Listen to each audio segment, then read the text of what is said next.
नमस्कार, कंज्यूमर अड्डा में आपका स्वागत है। मैं हूं मनोज श्रीवास्तव।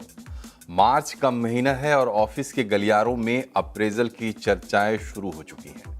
अप्रेजल सीजन में हर एम्प्लॉय की धड़कनें थोड़ी तेज हो जाती हैं। साल भर की मेहनत का मीठा फल मिलेगा या उम्मीदों और हकीकत के बीच कड़वी बहस का सिलसिला आगे भी जारी रहेगा।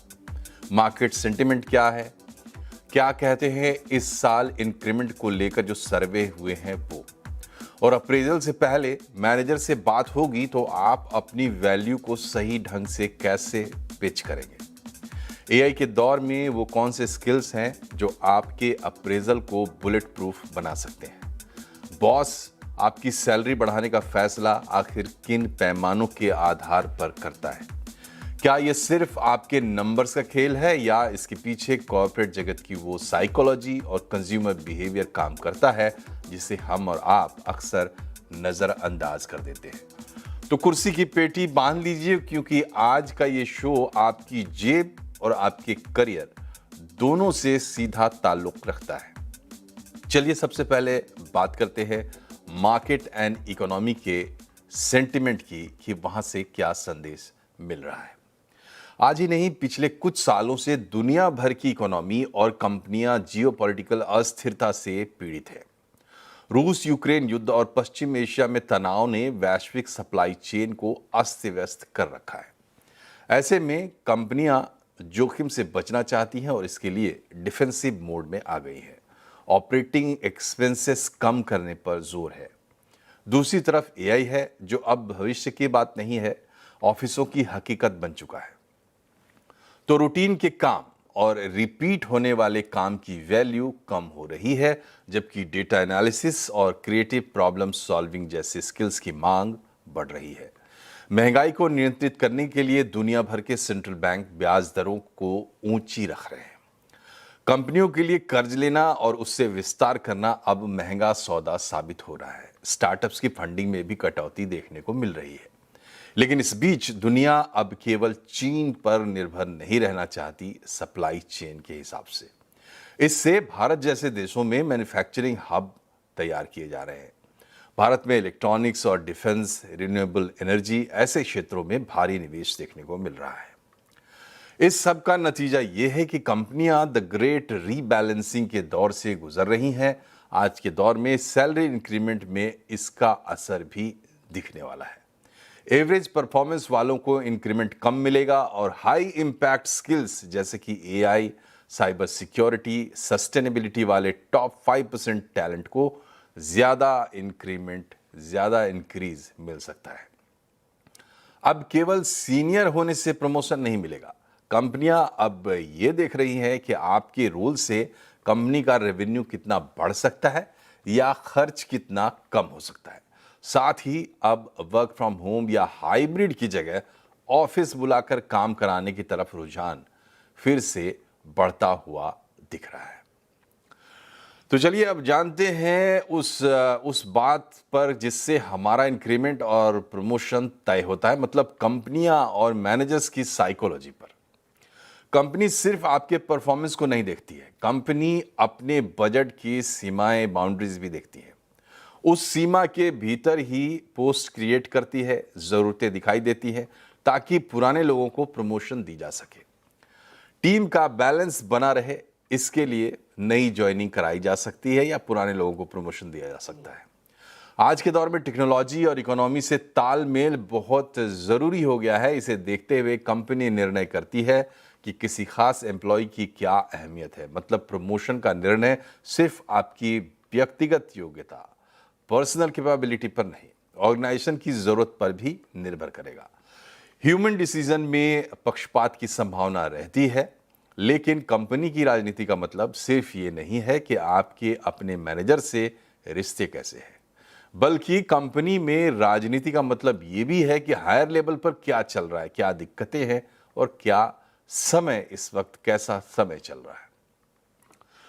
और चलिए अब आपको बताते हैं कि क्या कहते हैं इस साल के सैलरी इंक्रीमेंट को लेकर जो सर्वे हुए हैं वो। तो अच्छी खबर यह है कि इस साल 2026 के अप्रेजल सीजन को लेकर ज्यादातर सर्वे पॉजिटिव संदेश दे रहे हैं, यानी पहले से ज्यादा। तो ग्लोबल कंसल्टेंसी फर्म्स के एवरेज इंक्रीमेंट अगर हम बात करें 9% का अनुमान आया है, जो पिछले साल से थोड़ा सा ज्यादा है। लेकिन ध्यान रहे कि अमेरिका ईरान का युद्ध जो हो रहा है उसका असर इसमें शामिल नहीं है, सर्विस ज्यादातर पहले हुए। इयॉन का annual salary increment and turnover survey 2025-2026 कहता है कि भारत में सैलरी में औसतन 9.1% की बढ़ोतरी होने का अनुमान है, जो कि पिछले साल 2025 में 8.9% हुआ था, तो थोड़ा सा ज्यादा है। रियल एस्टेट इंफ्रास्ट्रक्चर इनमें 10.2%, non banking financial companies NBFCs में 10.1%, ये सबसे ज्यादा इंक्रीमेंट का अनुमान है। इसके अलावा ऑटो सेक्टर में 9.9% और इंजीनियरिंग डिजाइन में 9.9% से भी के औसत से बढ़ोतरी की उम्मीद है। तो ये टॉप रैंकर्स आप कह सकते हैं। दूसरा एक और सर्वे है मर्सर का, टोटल रेम्यूनरेशन सर्वे 2026, और इसके निष्कर्ष बताते हैं कि भारतीय कंपनियां औसतन 9% वेतन वृद्धि दे सकती है, यानी 9% एवरेज आ रहा है। कंपनियां जब सालाना इंक्रीमेंट के बजाय शॉर्ट टर्म इंसेंटिव्स और स्किल बेस्ड बोनस पर ध्यान देने लगे, अभी यही दौर चल रहा है। मर्सर के मुताबिक हाईटेक जो ज़्यादा टेक इन्वॉल्वमेंट वाले जॉब्स हैं वहाँ 9.3%, ऑटोमेटिव इंडस्ट्रीज़ में 9.5%, ये एऑन के सर्वे में भी था, और ये सब आगे रहने वाला है। यानी ये सेक्टर्स ऐसे हैं जो ज़्यादा इंक्रीमेंट जहाँ देखने को मिलेगी।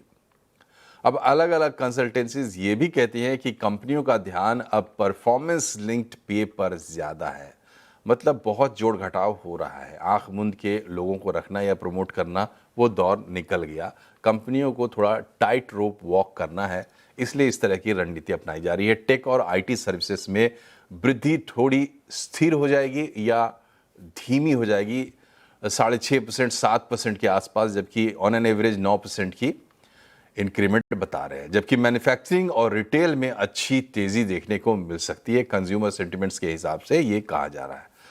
दूसरी बात यह है कि नौकरी छोड़ने की जो दर है, एट्रिशन रेट, उसमें भी कमी देखने को मिली है, और इसका भी असर पड़ेगा जो इस बार आप देखेंगे अप्रेजल में या प्रमोशन में। तो ये है मोटा मोटा सा सिनेरियो।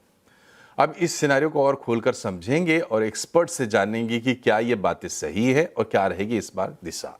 हमारे साथ हैं टीम लीज डिजिटल की CEO Neeti Sharma, Global Hunt के एमडी सुनील गोयल और KJ Somaiya institute of management के associate professor human resource management doctor Nikhil Mahendru. आप तीनों का बहुत बहुत स्वागत है।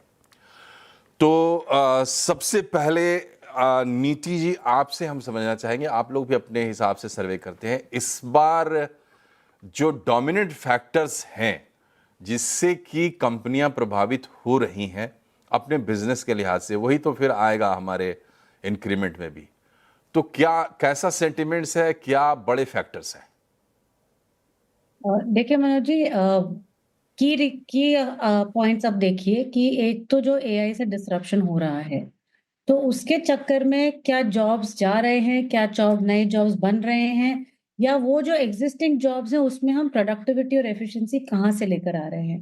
तो इस टाइम का जो अप्रेजल साइकिल होगा वो सिर्फ ये नहीं होगा कि हमने पिछले साल क्या किया है, बल्कि ये कि हम आगे क्या कर सकते हैं, कितनी पोटेंशियल है, और ऑर्गेनाइजेशन के लिए जो हमारा स्किल सेट है वो कितना रेलेवेंट है अभी और आगे के लिए। क्योंकि अभी अगले 2-3 साल में हम देखेंगे कि जो करंट ऑर्गेनाइजेशन स्ट्रक्चर है वो बहुत अलग हो जाएगा आगे जाके। जो स्किल सेट्स है वो बहुत अलग ऑलरेडी हो चेंज हो रहे हैं ऑन अ डेली बेसिस, और जिस टाइप के लोग चाहिए, जो क्रिएटिविटी चाहिए हमारा काम करने के लिए, वो भी बहुत शिफ्ट हो रही है almost on a daily basis. तो अगर हम नए फैक्टर्स देखेंगे कि what is going to be relevant today, what is going to be relevant tomorrow, और जो 4-5 साल में रेलेवेंट होगा, तो एज एन एम्प्लॉय जो हमने पिछले साल काम किया ऑब्वियसली वो तो एक परसेंटेज होता ही है, उसको कोई नकारा नहीं करेगा। लेकिन उसके साथ साथ हमने कितनी अपने आप को अपस्किल किया है, कितना रेलेवेंट है हम हमारी करंट स्किल्स में, कितनी क्रिएटिविटी लेकर आ रहे हैं। और हम ये जो न्यू एज डिजिटल स्किल्स बोलते हैं विच इज एआई स्किल्स, और ये सिर्फ आईटी के लिए जरूरी नहीं है, ये सभी फंक्शंस में भी इंटीग्रेट हो रहा है। तो एज एन इंडिविजुअल मैंने कितना एआई को इंटीग्रेट किया है अपने काम में, जिसके कारण मैं प्रोडक्टिविटी और एफिशिएंसी बढ़ा सकती हूँ। ये 4-5 चीज़ें एक्चुअली इस टाइम के परफॉर्मेंस अप्रेज़ल में देखी जाएँगी। जो परसेंटेजेज़ आपने कही एओन का सर्वे है, मर्सर का सर्वे है, वो ग्लोबल एवरेजेस इन अ वे वही 8 साढ़े 8 9% के बीच में या 10% है जो ऑटो या इलेक्ट्रॉनिक्स या रिटेल काइंड ऑफ इंडस्ट्रीज़ में है।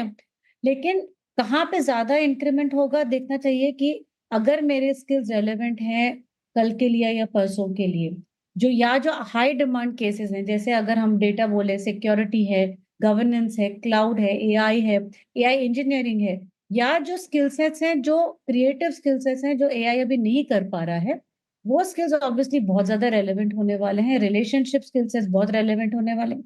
तो उनके सैलरीज़ परसेंटेजेस ज़्यादा होंगे कंपेयर्ड टू अदर्स जहाँ पे जो रिडंडेंट काम हो रहा है, जिन्होंने अपस्किल नहीं किया है, जिनका road map to in the organisation में भी शॉर्ट टर्म कि आपके ये स्किल सेट्स हमको पता है कि 1 डेढ़ साल में रिडंडेंट हो जाएँगे, तो उतनी ज़रूरत नहीं पड़ेगी। देखिए एट एन ऑर्गनाइजेशन लेवल सभी को मैनेज करना या बैलेंस करना पड़ता है कि किसको कितना देना है, किसको कितना कहाँ पे रखना है। तो जी। ऑब्वियसली हाई डिमांड रोल्स को ज़्यादा इंक्रीमेंट्स मिलेंगे अभी और जो लोअर डिमांड है या ज़्यादा सप्लाई है जहाँ पे मतलब जितने ज़्यादा हम्म, स्किल सेट के लोग आ रहे हैं ऑर्गनाइजेशंस ठीक है। में, तो ऑब्वियसली कम कम इंक्रीमेंट मिलेगा। ठीक है, तो ये जो डिमांड एंड सप्लाई का फंडा है, कहाँ पे डिमांड ज़्यादा है वहाँ पे आपको हरियाली दिख सकती है। सुनील जी, ये बताइए, इस वक्त जब ग्लोबल अनसर्टिनिटी चरम पे है, हालांकि हम तो इसका सिलसिला लगातार देख रहे हैं, इससे डिसरप्शंस आए हैं। दूसरी बात यह है कि इंडिया में एक मिली जुली कहानी है, मिक्स्ड स्टोरी है। यहाँ कुछ सेक्टर्स ऐसे हैं जिनके जो बहुत प्रॉमिसिंग लग रहे हैं इस सब अनसर्टेनिटी के बावजूद, और कुछ जो हैं वो डिसरप्ट होंगे। तो आज इस वक्त मार्च 2026 में बैठ के आपको कौन से सेक्टर्स ऐसे लग रहे हैं जो काफ़ी पॉजिटिव है, जहाँ अच्छी उम्मीद की जा सकती है, और कहाँ पे आपको थोड़ा सा डाउट लग रहा है? धन्यवाद।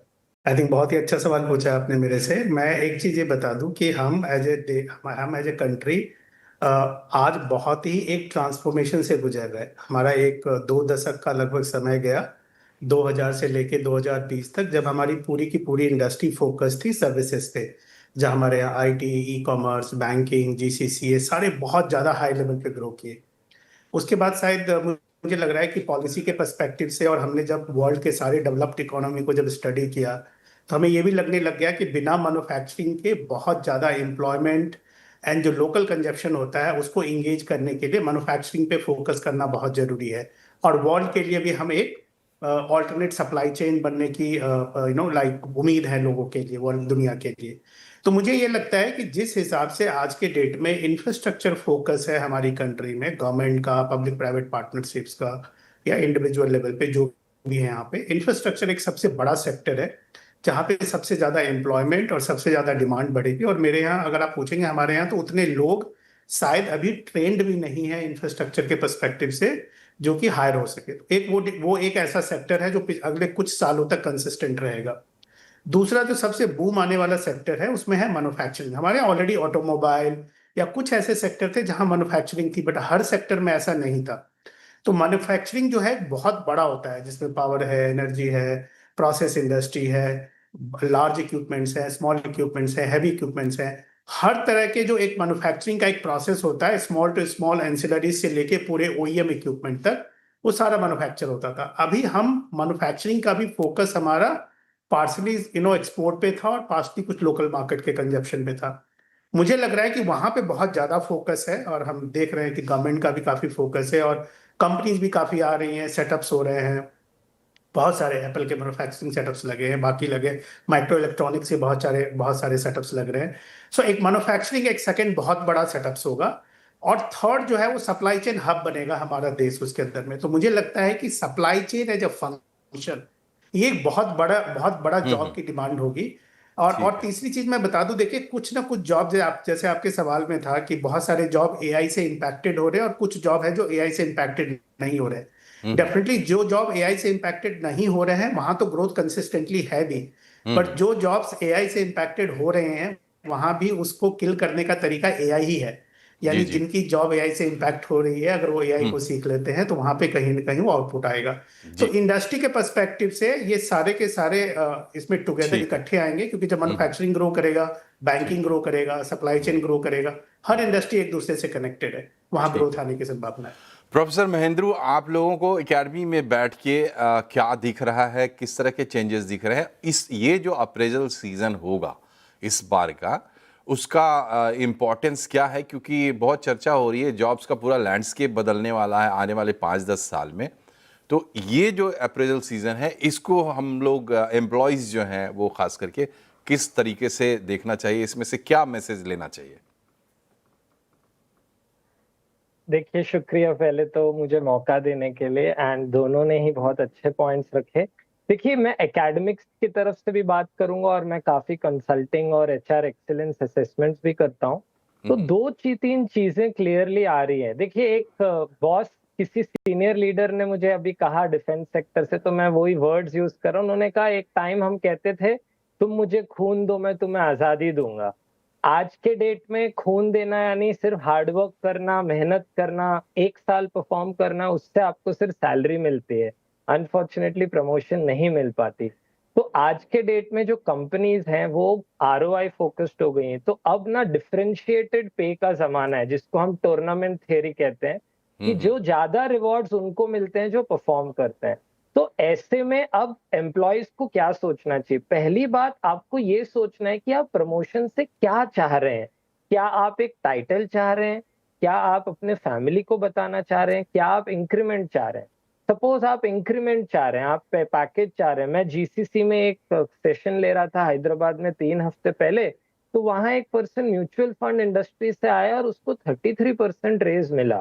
तो मैंने कहा, ये तो आपको बड़ा रेज मिला। तो कहता है, मुझे पता है कि कौन सी स्किल्स डिमांड में है।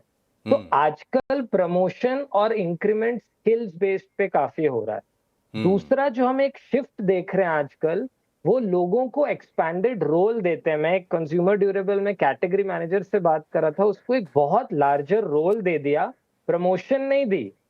और उसने जब उसमें परफॉर्मेंस दिखाया, तब उसको एक टाइटल चेंज और डेजिग्नेशन मिला। इसका मतलब आप रेडी हैं बड़ी अपॉर्चुनिटीज लेने के लिए। और तीसरी एक बहुत इंटरेस्टिंग बात यह है कि आज के डेट में आपको परफॉर्मेंस के लिए कम प्रमोशन मिल रही है, क्योंकि सीईबी गार्टनर की रिसर्च भी कहती है 15 से 22-23% of high performers are high potential, यानी वो आपको लॉन्ग टर्म में नहीं देंगे हाई परफॉर्मेंस।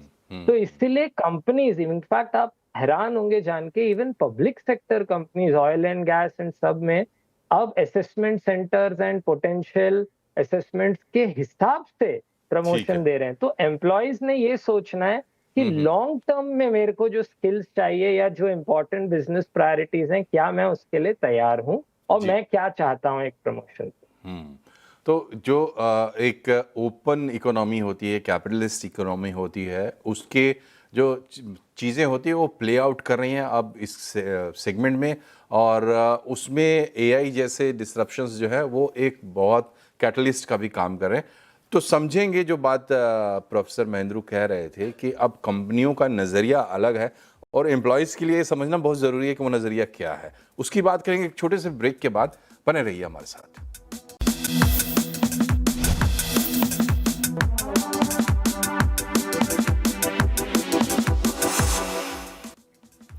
ब्रेक के बाद एक बार फिर से आपका स्वागत है कंज्यूमर अड्डा में। आज हम बात करें कि इस अप्रेजल सीजन कैसा रहेगा, आपका सैलरी इंक्रीमेंट। तो जो सर्विस कह रहे हैं 9% के एवरेज आसपास रहेगा, लेकिन ये वेरी करेगा कमज़ोर परफॉर्मेंस से अच्छी परफॉर्मेंस, या आपके जॉब रोल के हिसाब से कि अगर वो बहुत इंपॉर्टेंट जॉब रोल है तो उसके हिसाब से 5% से 20-25% के बीच में वेरिएशन ये हो सकता है।